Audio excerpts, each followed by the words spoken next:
Mwiroreri ni njitagwo GWA Kageshi na umuthi ari muthenya wa Wednesday ndina ageni maumite o kuria Nairobi shukuru-ini wa Zitech University. Ririkana go subscribe channel yakwa wa GWA Kageshi nigetha ukonaga maundu maria mothe turakorwo tugika tabarira-ini ya ikinya gwa ikinya. Umuthi tugukorwo tukiaririria maundu maingi megie uria muturire wa campus ukoragwo nigetha mundu akorwo ni akinyite hau tukuruga tuthi mwena wa githungu tondu nigetha tutigakorwo tusaidite na mwena umwe hanini no tukwaria githungu na githweri. My guests, you're very welcome. They're going to do a brief introduction about themselves and what they do. We have a Davies on this side, who is a Zitech student, and we also have the finance secretary, Alphonse. Is that so? Yes. So you guys, we'll begin with you. Tell us what you do and who you are. Thank you so much. My name is David Douglas Anjuna. I'm a student at the University of Zitech, also a student leader there. I'm the current opposition leader of Zitech University. Also, I held various chairs, I'm the head of the CU in campus. Former campus chair huko bado. Na an actors club mindo chair. Kifika ni mambo ya tourism club, niko the CSR officer. Then corporate and social responsibility officer. Above all, I'm a Christian. I love the Lord as my personal savior. Hiyo ni kitu sijai acha kusema. Na pia kwa yote, I'm a visionary leader, a leader in politics. Alphonse, the viewer would like to know what you do there in Zitech, so please do a brief introduction about yourself. Thank you, madam, and thanks for the welcome. I'm Alphonse Diambo. I'm the finance secretary at Zitech University. At Zitech, I take a course in security and management diploma. It's in criminology. Above all, I'm a leader, Bakatuma and youth leader, and we are here to share a lot about youth and their school life. You can see these guys here are leaders, so congratulations by the way. So we'll go straight forward at the agenda of the day. So you guys in campus, how does it all start? I mean, when did you join campus yourself? Joined back in 2016 in IT, that is information technology. But back then I started as a next student. Yes. What inspired you to do the course? I forgot to mention I'm also a DJ. It involves machines, it involves technology, it involves everything about general IT. So for me to take that course is because we are all surrounded with IT. And personally myself, I'm well equipped with the knowledge of the IT. So now here a chance comes for me to join the university. I just have to do the IT. Campus politics, right? So what protocol is followed for you to have a kakiti there? Well, just like any other positions in various capacities, that protocol. Ukiona interest, unajitokezea. Then now you have to convince people why you are the best in that position. There's no sort of corruption also for you to have that seat? For me, there is no corruption because at the end of it all, it's the people who are going to elect you or they are going to choose you to represent them in that position that you are. Okay. Sir Alphonse, yes. How are you able to deal with these students, you as the finance secretary? I know dealing with students is very hard. How are you able to cope with their situations and, you know? For a fact, we have to believe that if you understand the reason why you went for the post, what the post is all about, what it entails, I don't think if dealing with the students will be that tough. Like in my case, I went for the post of finance secretary. I only needed to understand what that post entails, what is required of me, what the students need of me. Then I need to understand the needs of the students. Then you incorporate the two, the needs of the students, what they need from you. Then I understand what the management wants. If you bring all these three aspects, into interworkable force, I don't think if anyone will have a tough or hard steps of dealing with the students. Okay. In some campuses, there are sort of cartels. Do you have one in ZTech that if you are a student, you have to follow a certain cartel? Failure to that, you are out. No. In fact, ZTech is the best university when it comes to leadership, naturally. The management and any other person in ZTech will tell you if you reach ZTech. And in fact, I'll invite you one day, just come and even have a talk with the students. We don't have something like a tell. It is a matter of showing interest.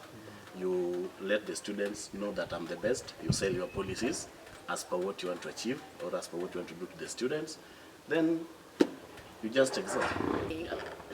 Those people who highly consume drugs are normally found in campuses. Do you have some of these people in ZTech campus? The ZTech is not an exception to like any other campuses, because remember, drugs and the people are found in such places. Like in ZTech, there are people. We don't have animals in school. And drugs are taken by people. So you can't say that we don't have. But what I know with ZTech, and that's something our VC, the Vice Chancellor, has really tried to fight about.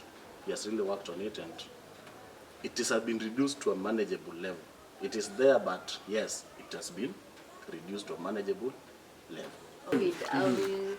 You said you are an opposition leader, right? What necessarily do you oppose in campus? Please tell us. I'll be very honest, very honest about this. Back then in 2019, that is last year, I went for presidency, for the whole institution. And I had a team of 7, it made 7 people in that team. And all the other 6, or no, 5, the 5 positions, because now me and my vice, all the other 5 positions is exception. So me, I became number 2, being the position leader. Now, for the 5 who are in my team, meaning they are my children, and me as their father, I cannot oppose them. So the only person I could have opposed maybe would be the president back then. But the rest of my watoto wangu siwezi oppose. But as the opposition leader, it's not all about opposing. Things come together. If there's maybe something that the government in place is not doing the right thing, no, it's when you can oppose.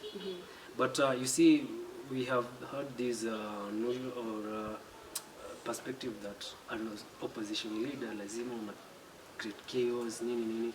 But as the opposition leader, remember you're still a leader. And if your motives are not true, but for me, it's the opposed government. Yeah. How many posts are there in campus that you need to vie? So you've talked about president. Which others do you have? The president obviously has his deputy.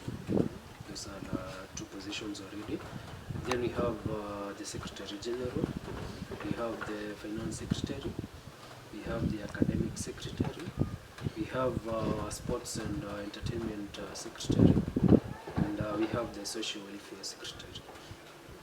But all these positions are in ZTech. The top 4 positions, that is the president, deputy, secretary general, and the finance, the 4. Those are the major 4 positions that are required in the university's commission. But the other positions, some universities may change. But what is required, the number is only 7. Okay. In your own understanding, are those elected leaders able to air the grievances of the students to the management of the school? Yes, I think so. Because the moment you're in that position, you as a leader yourself, you went there or you went for that position so that you can represent the comrades. So if at times if you feel or it becomes so hard for you as a leader, at times may say that you are not meant to be in that position. So for me, I believe that if you're in that position, you are able to serve the corporates. Sir Alphonse, Yes. what progress have you made in school, having in mind that schools will be back soon because they were shut down because of the COVID-19 pandemic? Yes. How are you guys prepared about that? Tech, we are fully prepared. Like yesterday. Even if you're told tomorrow or today, report to school, And still go back. everything is in place. Just as I said earlier, I'll still invite you. You can even visit the school now. Everything is in place. And with that, the management of ZTech, I thank them. I thank them for that being ready. That anytime, even now if they say that students should go back to school,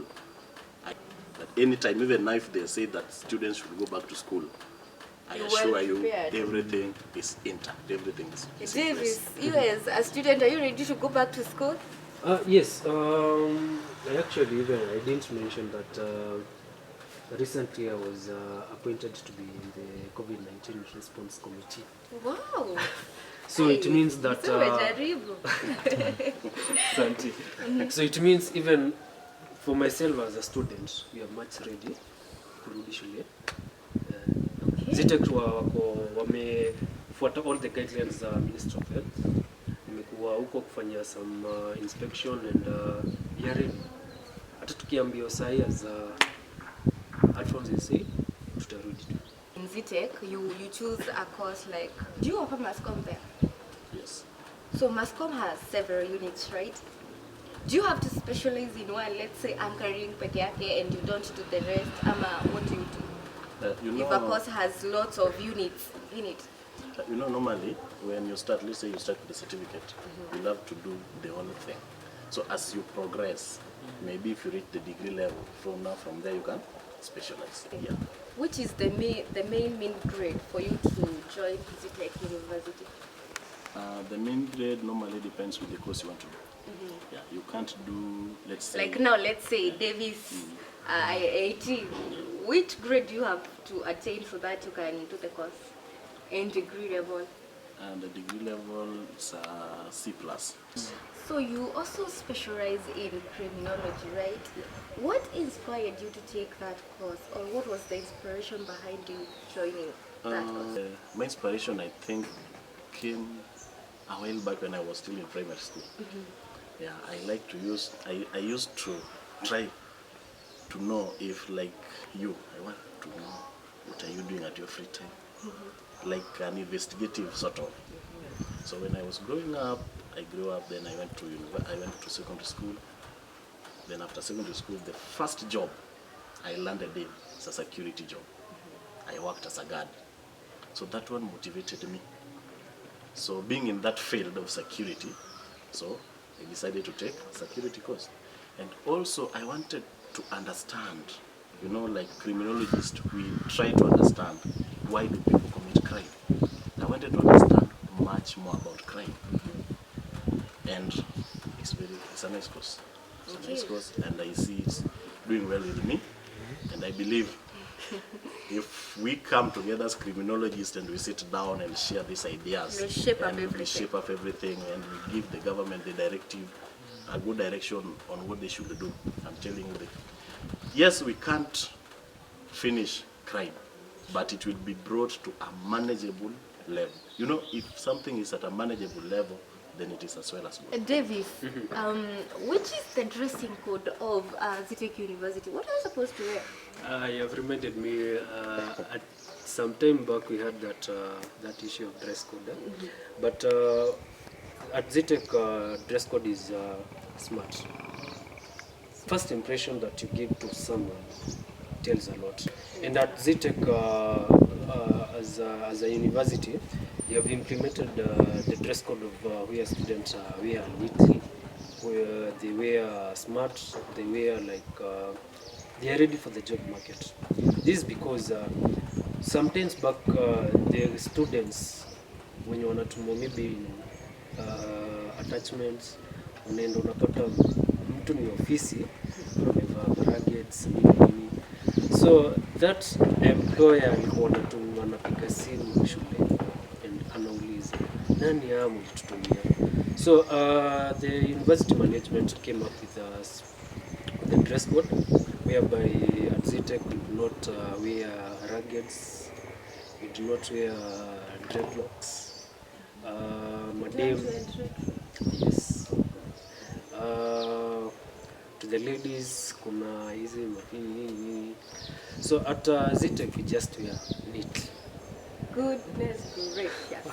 I think to a living testimony on this, the main reason why I joined ZTech was that dress code issue. When I went to look for the courses they offer, the first thing I met on the wall was a notice talking about dress code. And I got impressed. I said, this is the school where I want to be. I think if you look at David, he's smartly dressed. Yeah, he looks Simple, great. smartly dressed. If you look at me, yeah, that's how we are being nurtured at ZTech. Okay. Not that we tell students not to wear those what they want to wear. You can wear what you want to wear after school. But you know, if you grow into something and you are used to it, I'm telling you, you will not leave it. So in ZTech, if you come, just like Strathmore, and we want to beat Strathmore. I hear people say Strathmore is the best when it comes to dress code, but we want to beat Strathmore. And I'm assuring you, soon, ZTech will be the best in the Republic of Kenya when it comes to dress code and when it comes to performance. When it comes to the issue of dropout rates, can you please gauge for us the rates? Is it so high or is it so low or it's in the middle? So you gauge the dropout level. You first of all have to look into the reasons as to why students drop out from school. And in most cases, in a Konga fee issue. And I want to tell you, in ZTech, the fee issue, if you are really serious that you want to learn, they have done it. The fee issue in ZTech, anybody who wants to learn will come to school.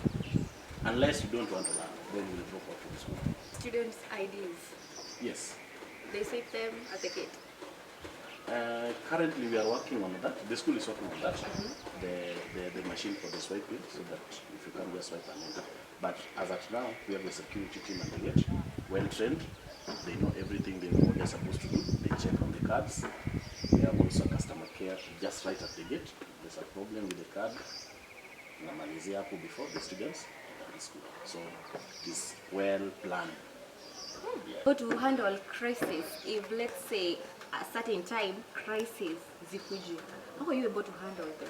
Let's say these students are done with school and wameboeka sana and maybe there are some rights zenye they are being violated and they want to strike. How are you able to handle such crisis? Mama mnaendea GSU teke and they finish up everything. No, we don't do that. No, we don't do that. You see, for students to strike, there must be a very alarming issue or something really infringing their rights. But not that I'm saying ZTech is heaven. No. But I like the way the management plans their things, because everything, all that students need, yes, even if they don't get it all, but they get 90% of what they require. I'm very sure even you, if you get 90, if you have to get 100 and if you get 90, even if you're somebody who wants to create chaos, you will say, why should I create chaos? And I want to say ZTech students are very civilized. They know what to do and how to act. That's why you will never hear, even if you had one, maybe, there may be a mistake somewhere, but you'll never hear striking. Have you heard? No. Yes, so you'll never hear. Because the students know what they are supposed to do. They know what brought them there. They want to get what brought them there, go back to the world, and give out to the world whatever they have got from Give school. back to the society. Yes. Okay. In fact, not even the society, the world. Oh. So, you see, we have a student at ZTech, an IT student, who went to present something in South Africa.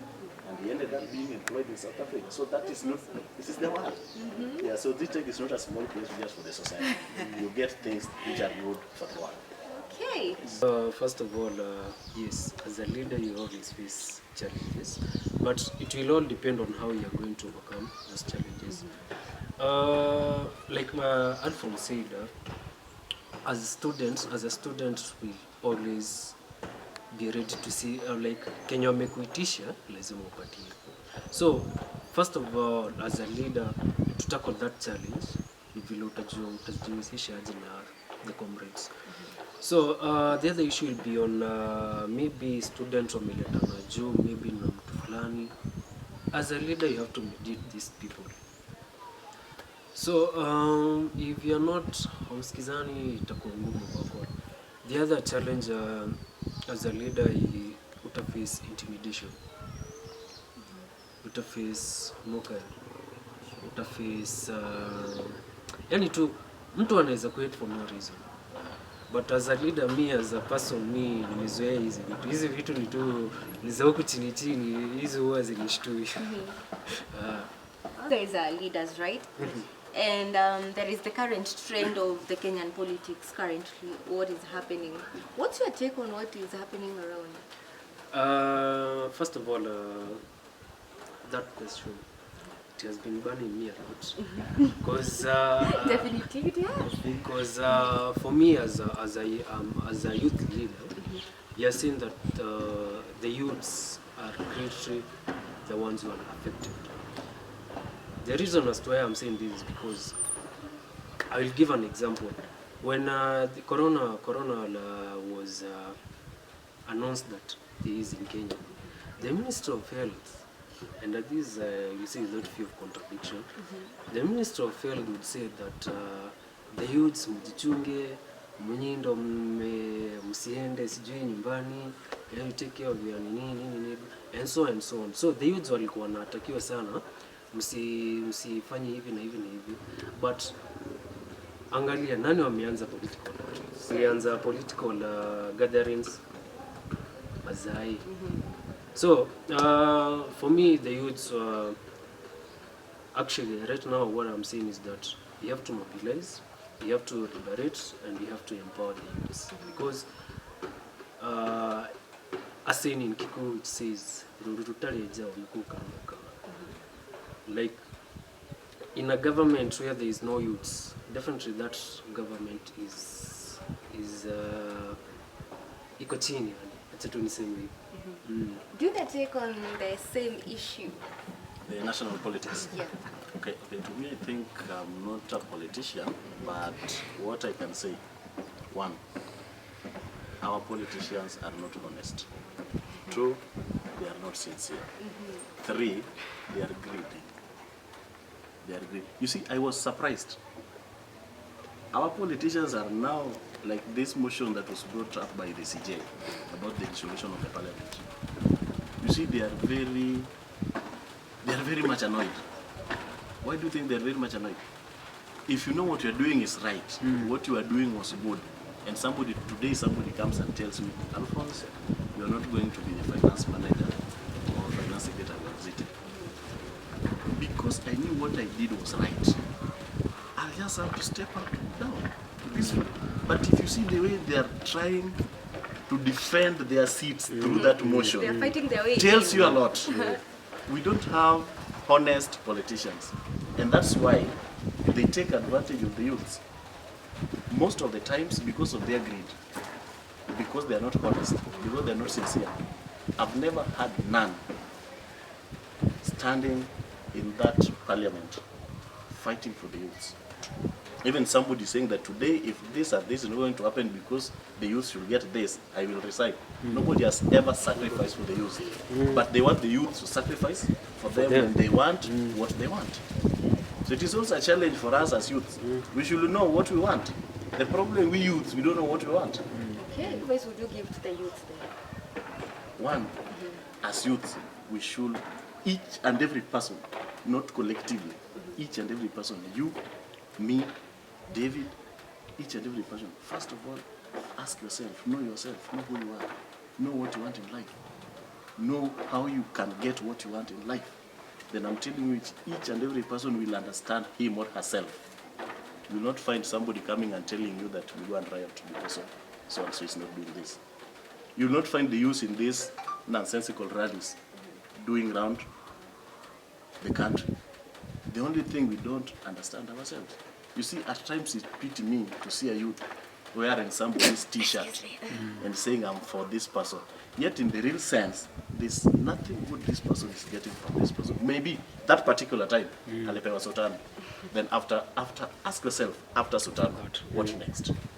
That what next is a question most of us don't ask ourselves. What next? We don't have that in mind. By the time we youths will have that in mind, what next? Yes, David as an MP ameniambia kesho chukweni 500 tunaenda kupigia so and so kelele. Then after that, Okay. we don't have that in mind. By the time we will understand ourselves as youths, yes, I'm a youth. What do I want to achieve in life? What do I want to do? You look back at your family. Then I'm telling you, this advantage they take on the youths will end. Youth back at home, the big question of the day is what next? Davis, will you please advise your fellow youths back at home? Thank you for that. For me, number one, we need to mobilize as the youths. This coming together as youths, I support the idea of Alphonse that we need to understand ourselves. Number two, we need to liberate. This is like tumeishi tukitumia vibaya. Tumeishi tukitumiwa na these politicians. At the end of it all, sisi ndio tunasuffer. What next after campus? After campus, well, thank you for that question. I reflected back sometimes back. I was asked the same question. You have been in ZTech for all that time. What next now after campus? Again, I say God willing. I'm now eyeing for the national politics, because at first the ZTech wameninacha wamenikuza in the school politics. Now you see, as you grow unapanda stairs, na since nimepanda stairs from school politics now to national politics. Come 2022, I'll be vying for the Gatito Morogoro ward member. Yes, okay. Member of the county assembly, MCA. Morogoro Gatito ward. Be very much honored kufanyia watu wa Morogoro Gatito, watu wa Skuta, watu wa Kagayo, Game Rock, Tongoma, au wote unakuja kuomba votes kwenye. So you believe you have what it takes for you to be there? For me, I believe in myself. Okay. Request our leaders is that they should learn to pass the baton. They should not always hold on. They should learn to nurture the young ones so that tomorrow we have a society that is able to do what is right. The reason why I'm saying that is that you find most of the people holding high offices in Kenya today, they are of age 50 and above. There is no What youth. about those 40 or 49 below? Yet we have university graduates doing the same, who can do the same things the 50 and above are doing in those offices. So I'll urge the president that should you again have to reconstitute your cabinet, please consider the youths. And I'm telling you and I'm promising you, you'll have a wonderful people to run this country. 5 years time, that will be 2025. I'll be one of the greatest youth leader. Number 2, I'll be in the county assembly. Wow. Representing the Wanjiko. Where do you see yourself in 5 years' time? You as the financial secretary or the criminologist? Where do you see yourself? Okay, in 5 years come, God willing, I can't say that I'll be there, Yeah. but God willing, should God provide that life for me to be there. One, I want to be somebody who will be creating jobs for the youths. I will be happy if by that time I'll be somebody who people will come to ask for what should be done. Two, I want to have my own company by then. Number 3, I want to be somewhere in the government to assist the government on how we can handle the crime which is really affecting Kenyans and more so comrades in their universities. I want to be somewhere in the government to ensure that comrades go to school without fearing anything. We have a crime-less society. Babies and alphas, thank you so much for joining me. It has really been a pleasure having you around. Thank you so much. And to my viewer back at home, thank you so much. Till next time. Bye-bye.